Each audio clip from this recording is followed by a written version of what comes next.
The date and the month might be forgotten, but the memories of COVID-19 pandemic are still fresh in many people's minds because everyone was affected either directly or indirectly.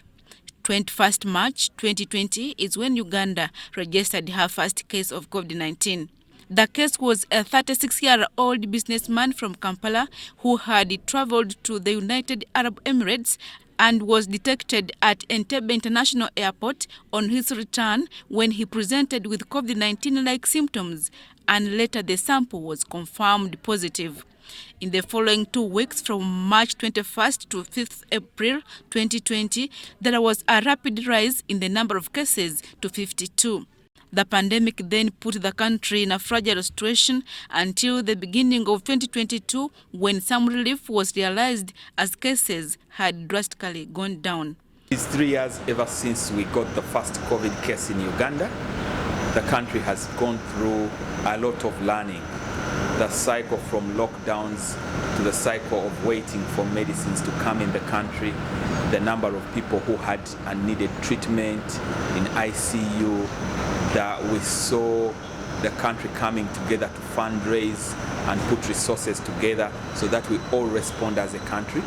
We made a lot of sacrifices as a nation of Uganda to combat COVID. To achieve this, government took on a number of preventive interventions, including vaccination. The greatest strength in combating COVID when it came in Uganda was good leadership. Because everything starts and falls with leadership.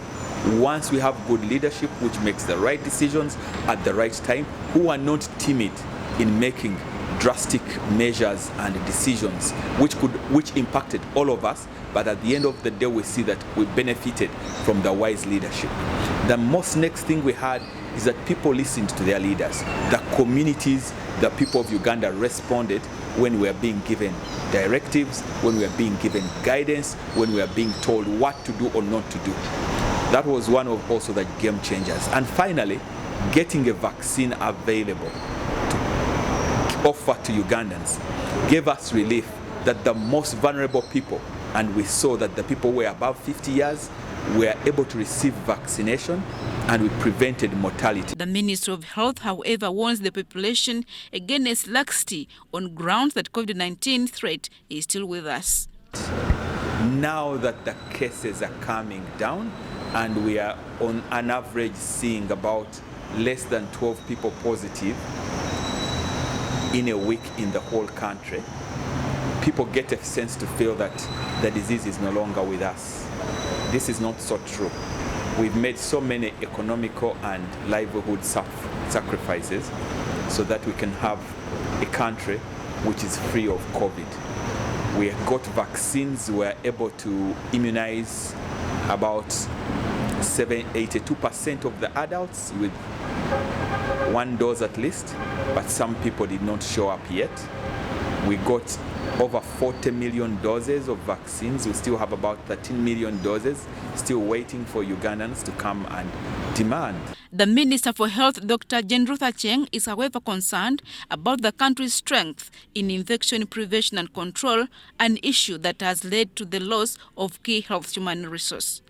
Infection prevention and control, one of the areas where we are grossly behind, lacking in knowledge, and perhaps unwilling to take a step forward to make things better. And that is why whenever we get infections, it starts with the health workers. It starts with who? The health workers. Perhaps I need to step back a little and request Makerere University to come in and address that area during training. Uganda recorded 3,626 coronavirus deaths, 107,463 coronavirus cases, and 52,961 recoveries, according to the World Health Organization. Adia Nakute, UBC.